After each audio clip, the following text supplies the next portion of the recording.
नमस्कार। योग शास्त्र में लिखा हुआ है कि हमें योग का अभ्यास निर्भय होकर, तनाव मुक्त होकर और बड़ी सहजता से निष्ठापूर्वक प्रतिदिन धैर्य से करना चाहिए। कहना बड़ा आसान है लेकिन करना इतना आसान नहीं। मगर योगाचार्य BKS अयंगर ने अपने 80 साल की साधना से इस बात का पता लगाया, खोजा और इसे प्रतिस्थापित किया कि तमाम ऐसे इम्प्रोवाइजेशन किए जा सकते हैं जिनके ज़रिए ये करना बहुत ही आसान है।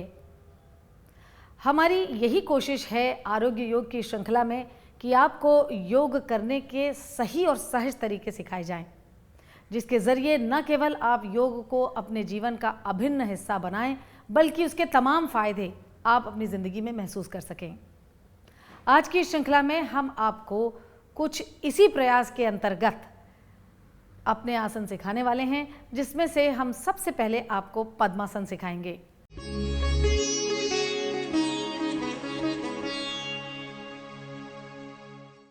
पद्मासन की शुरुआत दंडासन से ही होती है। आप दंडासन में भली प्रकार बैठिए, यानी आपकी स्पाइन बिल्कुल सीधी रहे, आपकी tip of the fingers hip joint के पास में है और पैर खींचे और तने रहें, सीधे रहें। इसके बाद आप अपना दायां हाथ उठाएंगे सांस लेते हुए और दाएं हाथ से राइट इनर नी को पकड़ेंगे। लेफ्ट हैंड से लेफ्ट फुट के आउटर एज, आउटर एंकल को सपोर्ट करेंगे। गुरुजी एक बहुत अच्छी बात बताया करते थे कि लेफ्ट एंकल को लेफ्ट साइड से जब आप पकड़ें तो इस तरह से पकड़ें जैसे बच्चे की गर्दन। ये हिस्सा बहुत इंपॉर्टेंट है पद्मासन लगाने के लिए। ज़्यादातर लोग इस छोटी सी बात का ध्यान नहीं देते, लेकिन इसमें एंकल पे चोट आने की या स्ट्रेन पड़ने की गुंजाइश रहती है। फिर आप अपनी एड़ी को खींचते हुए अपने नाभि के पास लाएंगे और इस घुटने से हाथ निकालेंगे। इसी तरीके से आप अपने लेफ्ट हैंड को ऊपर उठाएंगे, लेफ्ट इनर नी को सपोर्ट करते हुए दाएं हाथ से लेफ्ट पैर की आउटर एज को पकड़ेंगे, एंकल को सपोर्ट करेंगे और दूसरी एड़ी को भी नेवल के दूसरी तरफ रखेंगे। इसको करने के पश्चात आप अपने हाथ से ध्यान मुद्रा बनाकर इस पर बैठ सकते हैं और आंखें बंद करके ध्यान की अवस्था में बैठ सकते हैं। पद्मासन शास्त्रों में कहा गया है, हठ योग प्रदीपिका में कहा गया है और तमाम योग के ऐसे जो स्क्रिप्चर्स हैं उसमें कहा गया है कि ये बेस्ट पोज है ध्यान के लिए। उसकी एक बड़ी साइंटिफिक वजह है कि पद्मासन एक ऐसा आसन है कि जिसमें स्पाइन सबसे ज़्यादा स्टेबल रहती है, क्योंकि इसमें फाउंडेशन लॉक्ड है। तो इसलिए ये आसन बहुत ही अच्छा है ध्यान के लिए, प्राणायाम के लिए। मगर अगर इसके हम साइंटिफिक फ़ायदे देखें तो इससे आप देख सकते हैं कि एक बहुत अच्छा मसाज होता है। एड़ियाँ जो है नेवल के हिस्से को मसाज करती हैं, दोनों साइड कॉर्नर्स को, तो ऑर्गेनिक बॉडी पे बहुत अच्छा सर्कुलेशन होता है। It's a very gentle massage. उसके अलावा इससे डाइजेशन में बहुत अच्छा फ़ायदा होता है। पेल्विक एरिया में, हिप जॉइंट्स में ब्लड का फ्लो कहीं ज़्यादा बढ़ जाता है आम कंडीशन से। ये ज़रूर है कि शुरुआती दौर में जब आप पद्मासन लगाते हैं तो घुटनों में जलन या थोड़ा सा दर्द हो सकता है, लेकिन लगातार आप जब अभ्यास करते रहेंगे तो ये इससे अच्छा घुटनों के लिए कोई और व्यायाम नहीं है, प्रोवाइडेड आप उसको ठीक तरीके से करना जानते हो। इस पद्मासन से बाहर निकलने के लिए एक बार आप आंखें खोलेंगे और धीरे से अपने पैर को पकड़ेंगे, यानी फुट को पकड़ेंगे, एंकल को सपोर्ट करके पैर को सीधा करेंगे। ठीक इसी तरीके से अपने दूसरे पैर को क्रमशः सीधा करेंगे और दंडासन में वापस बैठेंगे। इस तरीके से आप पद्मासन का अभ्यास कर सकते हैं, लेकिन आपको डरने की ज़रूरत नहीं है। हम आपको इस कठिन एक्शन का एक बहुत ही सही सरल इम्प्रोवाइजेशन सिखाने जा रहे हैं। तो चलिए सीखते हैं पद्मासन का इम्प्रोवाइजेशन।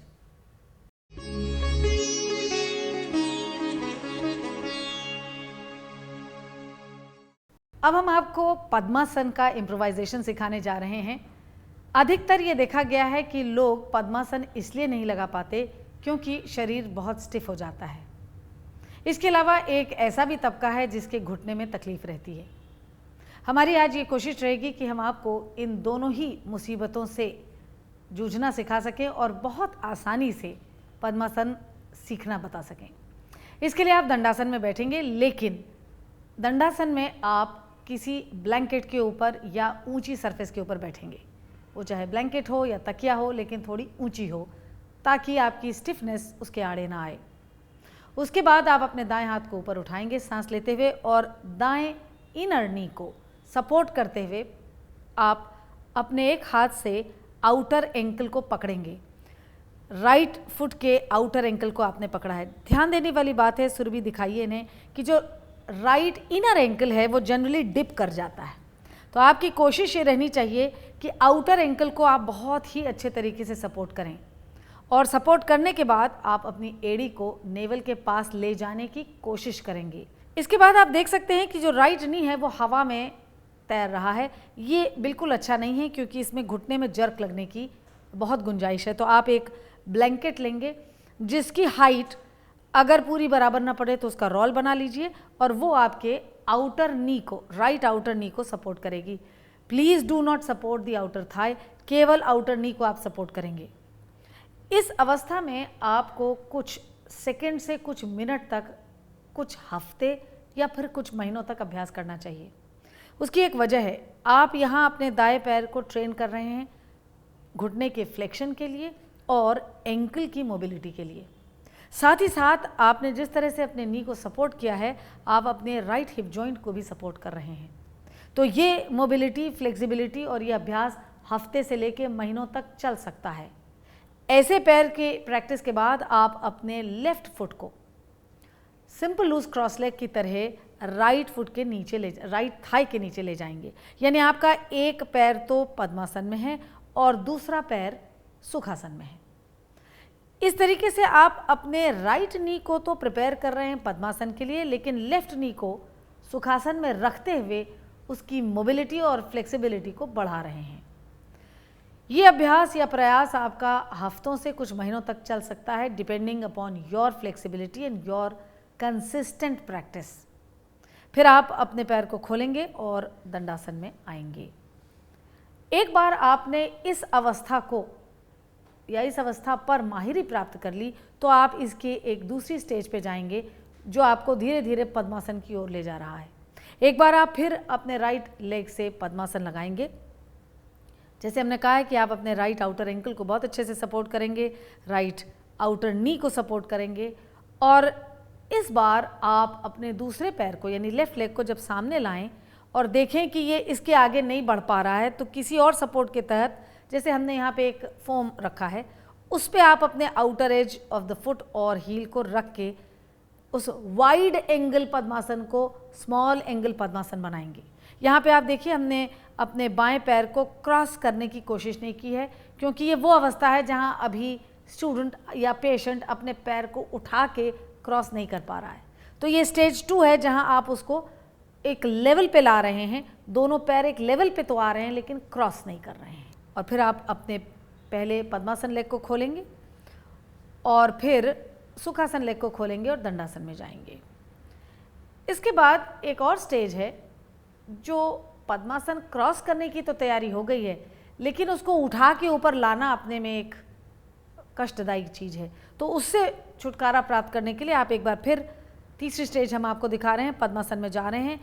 राइट लेग से आपने पद्मासन लगाया जिसमें राइट आउटर एंकल को बहुत अच्छे से सपोर्ट किया है, राइट आउटर नी को सपोर्ट किया है और लेफ्ट लेग को भी अब आप पद्मासन के लिए ही तैयार कर रहे हैं। आप लेफ्ट फुट को भी आउटर एंकल ही उठाएंगे, दाएं हाथ से आउटर एंकल उठाएंगे, सुरभि दाएं हाथ से उठाइए और देखिए हमने इसको एक फोम के ऊपर रख दिया। इस तरीके से अब ये दोनों पैर एक लेवल पे आ गए हैं और कुछ दिनों बाद जब आपके ग्रोइंस खुल जाएंगे और हिप जॉइंट और नी तैयार हो जाएंगे तो बहुत ही सॉफ्टली आप इसी पैर को पीछे से सपोर्ट देके यानी लेफ्ट आउटर एंकल को सपोर्ट देते हुए आप इसको ऊपर क्रॉस करेंगे और अब आप दोनों एड़ियों को क्रॉस कर रहे हैं। यहाँ पे फिर यही बात कहने वाली है कि अच्छा तो होगा कि आपकी एड़ियाँ नाभि के दोनों ओर आएँ, लेकिन अगर वो नहीं आ सकती क्योंकि अभी भी आप स्टिफ हैं तो थोड़ी खुली या थोड़ा सा वाइड एंगल पद्मासन लगेगा, वो भी ठीक है। और धीरे धीरे जब आप प्रयास रोज़ करेंगे तो आपका पद्मासन काफ़ी अच्छा स्टेबल लॉक होगा। ये पद्मासन लगाने के बाद कभी भी आप अपने पैरों को झटके से नहीं खोलेंगे, इससे आपके जॉइंट पे बड़ा बुरा असर पड़ सकता है। तो एक बार आप अपने लेफ्ट फुट को फिर आउटर एंकल को हाथ से सपोर्ट करेंगे और धीरे से पद्मासन लेग को दंडासन में ले जाएंगे। इसी प्रकार से आप अपने लेफ्ट फुट के आउटर एंकल को सपोर्ट करेंगे और उसे भी खोलते हुए दंडासन में ले जाएंगे और आप सीधे पोजीशन पे बैठेंगे। आपका जो सपोर्ट है अब आप वो निकाल सकते हैं और आराम से दंडासन में कुछ सेकंड कुछ मिनट तक अपने पैरों को खींचेंगे, तानेंगे, ताकि अगर कहीं कोई स्पैज़्म या कैच आया है तो वो रिलीज़ हो जाए। यकीन जानिए इस तरीके से अभ्यास करने से अगर चोटीला घुटना भी है तो, अगर उसमें चोट लगी भी है तो धीरे धीरे आप पद्मासन लगा सकेंगे। ये मैं इस विश्वास के साथ कह सकती हूँ क्योंकि मुझे मेनिस्कस टेयर हुआ और सभी डॉक्टरों ने कहा था पद्मासन नहीं लगाना चाहिए, लेकिन मैं भली भांति पद्मासन लगा सकती हूँ और उसमें बैठ सकती हूँ। मूल मंत्र है अभ्यास करते रहिए। इस तरीके से एक बहुत ही कठिन या मुश्किल दिखने वाला आसन बहुत आसानी से किया जा सकता है। पद्मासन की इम्प्रोवाइजेशन की श्रृंखला में एक बात आपको बताना बहुत ज़रूरी है कि यदि आपके घुटने में चोट है तो पद्मासन लगाने से पहले 2 छोटे टुकड़े या फोम के या टर्किश टॉवल के अपने पास रखिए और बैक ऑफ द नी को सपोर्ट कीजिए। हमारे पास इस वक्त 2 फोम के टुकड़े हैं जिनको हम डबल करके बैक ऑफ द नी के पीछे लगा रहे हैं। ये डिपेंड करता है इसकी विड्थ कि आपके घुटने कितने स्टिफ हैं या कितने पेनफुल हैं। और इसको लगाने के बाद आप पद्मासन लगाएंगे और कोशिश ये करेंगे कि दोनों में बराबर साइज़ के टुकड़े लगें। हो सकता है एक घुटने में दर्द ना हो तो भी आप दोनों को बराबर सपोर्ट करेंगे बिकॉज बॉडी इज़ बायलैटरिकल सिमेट्रिकल। तो आपको उनको बराबर सतह देनी है और इससे आप बिना चोट लगे हुए या चोट लगे हुए घुटनों में बिना दर्द किए हुए आप पद्मासन लगा सकते हैं।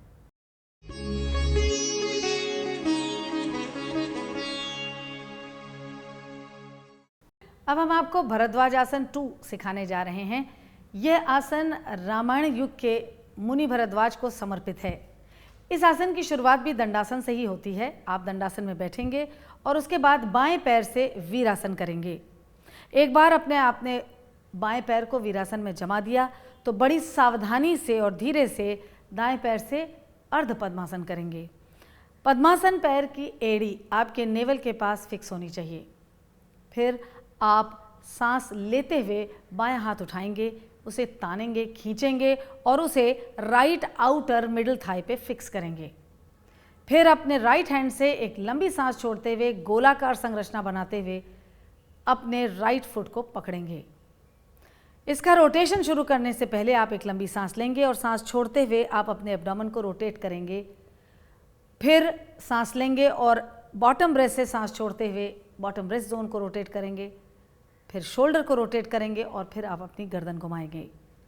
इस प्रकार ये एक सिटिंग ट्विस्टिंग पॉस्चर है जो बहुत ही कारगर है आपके घुटनों के जोड़ के लिए, आपकी कमर के लिए, आपकी पेल्विक गर्डल के लिए और ऑर्गेनिक बॉडी के लिए। इससे आपका डाइजेशन भी बहुत अच्छा रहता है और शुरुआत में आपको शायद थोड़ी असुविधा हो, लेकिन एक बार लगातार अभ्यास आपने करने की आदत डाल ली तो ये बहुत ही कारगर पॉस्चर है। इसके बाद आप धीरे से अपने पहले पद्मासन वाले पैर को सीधा करेंगे और आप इसको दंडासन में लाएंगे। फिर आप वीरासन वाले पैर को सीधा करेंगे और उसे दंडासन में लाएंगे और दंडासन में अपने को स्थापित करेंगे। मुझे यकीन है कि तमाम दर्शकों के जहन में ये बात उठ रही होगी कि ऐसे पोज को कौन कर सकता है। यकीन जानिए आप सभी कर सकते हैं अगर आपको इसका सहज और सरल इम्प्रोवाइजेशन कोई सिखा दे। तो चलिए हम आपको सिखाते हैं भरद्वाज आसन 2 का बहुत सरलता से करने का उपाय, इसका इम्प्रोवाइजेशन।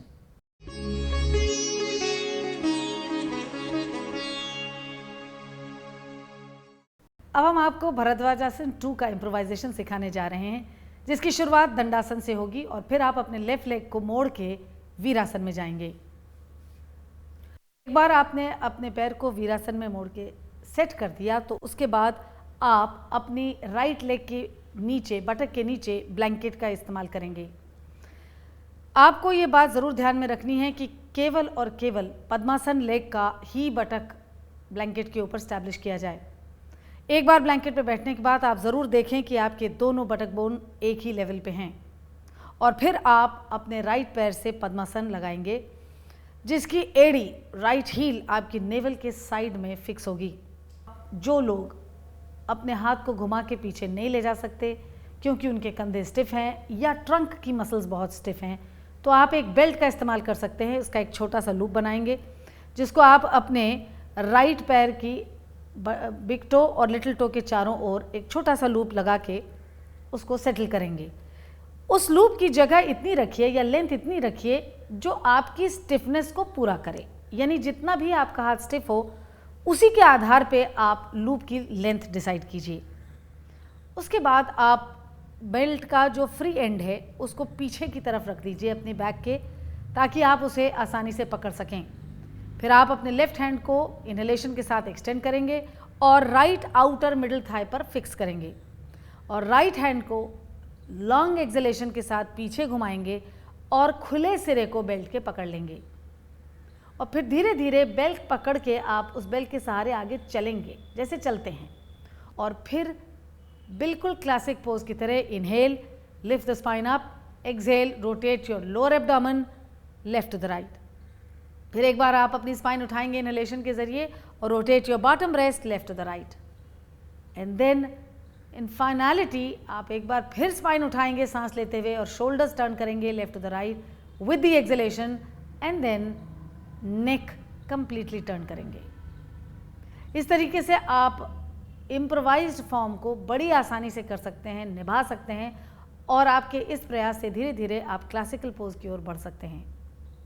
एक बार आपने ये पोज पूरी कर ली तो फिर आप धीरे से लूप छोड़ेंगे और पहले पद्मासन लेग को रिलीज करेंगे और दंडासन में ले जाएंगे और फिर अपने वीरासन लेग को रिलीज करेंगे और दंडासन में ले जाएंगे और फिर आपकी जो ब्लैंकेट है उसको बटक के नीचे से निकाल देंगे और पुनः क्लासिक दंडासन में वापस आ जाएंगे। इस तरीके से आपका इम्प्रोवाइजेशन जो भरद्वाज आसन का है वो पूरा होता है।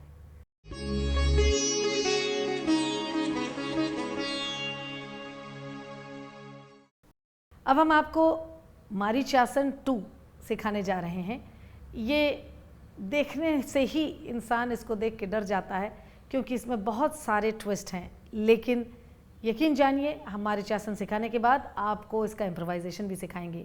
आप इसमें दंडासन में बैठेंगे और आप दंडासन में बैठने के बाद लेफ्ट लेग से पद्मासन लगाएंगे और जब आपका पद्मासन फिक्स हो जाए तो आप अपने राइट लेग को मोड़ेंगे, बेंड करेंगे और राइट हील को आप परिनियम के पास तक ले जाएंगे। फिर राइट हैंड इनहेलेशन के साथ ऊपर उठाएंगे और इसको घुमाएंगे इस तरीके से कि मिडिल शिन और मिडिल थाई को पूरा ये कवर करे और आपका राइट पाम वेस्ट लाइन के पास आए और फिर लेफ्ट हैंड से आप इसको पकड़ लेंगे और इस तरीके से आप क्लैस्प करते हैं अपने दोनों हाथों को। फिर स्पाइन को आप एक्सटेंड करते हैं और आगे की ओर जाते हैं, जिसमें चिन आपके पहले नी के ऊपर रेस्ट किया जाएगा। एक बार आपने वो लेंथ पा ली तो फिर आप चिन को हटाएंगे और फोरहेड को नेक के एक्सटेंशन के साथ घुटने पर रखेंगे। ये पोज की फाइनलिटी है। इस पोज के अनेक लाभ हैं। हील के ज़रिए आपके एब्डोमिनल ऑर्गन्स पर मसाज हो रही है। ये आपकी ऑर्गेनिक बॉडी को बहुत अच्छा मसाज देता है, आपके डाइजेस्टिव सिस्टम पे काम करता है। जैसे कि आप देख सकते हैं कि इससे शोल्डर, स्पाइन, नी, सारे जॉइंट्स पर ज़बरदस्त मसाज होती है। तो आपके अगर कंधे बहुत स्टिफ हैं तो धीरे धीरे वो बड़े सॉफ्ट हो जाते हैं, अगर आपके घुटने स्टिफ हैं तो वो धीरे धीरे सॉफ्ट हो जाते हैं। तो बेसिकली आपके सब जॉइंट्स पे बड़ा अच्छा काम कर रहा है। और फिर निकलने के लिए आप सबसे पहले इनहेलेशन के साथ सर उठाएंगे और फिर एक एक करके अपने हाथ छोड़ेंगे और पहले पद्मासन और फिर बेंट लेग को दंडासन पे ले जाएंगे। इस तरीके से आप मारीचासन से दंडासन में पुनः वापस आते हैं। मगर घबराइए नहीं, ये दिखने में कठिन पोज भी आसानी से किया जा सकता है अगर हम आपको इम्प्रोवाइजेशन सिखाएं। तो अब हम आपको सिखाने जा रहे हैं इम्प्रोवाइजेशन ऑफ मारीचासन 2।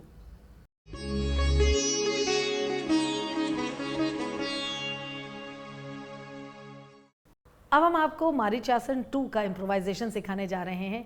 इसके लिए आप दंडासन में जब बैठें तो ज़रूर किसी आसन पर बैठें। अधिकांश लोग इस पोज को नहीं कर पाते हैं क्योंकि उनकी स्पाइन को हाइट चाहिए होती है। तो आप 1 या 2 ब्लैंकेट की फोल्ड अपने बटक्स के नीचे रखेंगे और दंडासन में बैठेंगे। फिर आप अपने लेफ़्ट लेग से अर्ध पद्मासन लगाएंगे और लेफ़्ट हील को नेवल के साइड में फिक्स करेंगे। ऐसा कर लेने के बाद आप अपने दाएं पैर को मोड़ के उसकी हील को पेरिनियम के पास ले जाएंगे और फिर आप अपने राइट हैंड को उठाएंगे। एक्सहेलेशन के साथ उसको घुमाते हुए अपनी मिडिल शिन के चारों ओर घुमाएंगे, थाई के चारों ओर घुमाते हुए वेस्ट लाइन पर रखेंगे। फिर आपने एक जो बेल्ट जिसका लूप बना के रखा है अपने लेफ्ट हैंड साइड पे, उसके लूप को पीछे की ओर अपने दाएं हाथ को सौंपेंगे। ये लूप आपको वो लेंथ दे देगा जो आपके लिए शायद कम पड़ रही है कंधा घुमाने के लिए। और धीरे धीरे आप इस दोनों सिरे लूप के पकड़कर अपने हाथों को एक दिन, हफ्ते भर बाद, महीने भर बाद प्रैक्टिस के बाद आप पकड़ सकेंगे, दोनों हाथ को क्लैस्प कर सकेंगे। इस तरीके से आपने जब पकड़ लिया तो फिर हो सकता है आप अपने फोरहेड को घुटने पे ना छू सकें, तो आप केवल एक्सटेंड करेंगे। और यदि आप एक्सटेंड करते हुए चिन या फोरहेड को अपने नी पे रख सकें तो बहुत अच्छा है। ना रख सकें तो आप जितनी लेंथ पा सकते हैं एक्सटेंड कीजिए और ज़मीन की तरफ जितना जा सकते हैं उतना ही जाइए। फिर आप धीरे से इनहेलेशन के साथ ऊपर आते हैं और धीरे धीरे आप लूप छोड़ते हैं। कभी भी इस तरह के पोस्चर्स को झटके से मत छोड़िए। और फिर आप अपना राइट हैंड निकालते हैं, लेफ्ट फुट सबसे पहले रिलीज़ कीजिए और दंडासन में जाइए, फिर राइट लेग और आप पुनः दंडासन में अपने को स्टैब्लिश कीजिए। इस तरीके से ये कठिन दिखने वाला पोज भी आसानी से अभ्यास किया जा सकता है और इसके तमाम फायदे उठाए जा सकते हैं।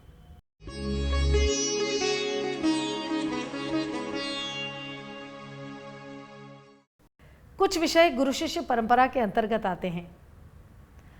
हम आपसे यही निवेदन करेंगे, उन विषयों को ऐसे ही सीखिए। कहने का मतलब यह है कि अगर आप योग का अभ्यास किसी गुरु की छत्र छाया में करें तो वो बहुत अच्छा होगा। एक, आपको गुरु रास्ता दिखा सकेगा, दूसरा आप इस महत् ज्ञान को बहुत ही आसानी से सीख सकेंगे। मगर अगर ऐसा नहीं है तो एक अच्छी पुस्तक भी आपकी मदद कर सकती है।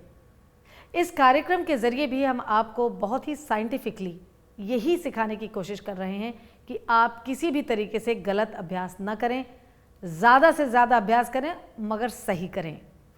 जाते जाते हम आपको एक बार फिर याद दिलाना चाहेंगे कि आप अगर कोई दवा का सेवन कर रहे हों तो बिना डॉक्टरी परामर्श के आप उसे न छोड़ें। आपसे फिर मुलाकात होगी, तब तक के लिए नमस्कार।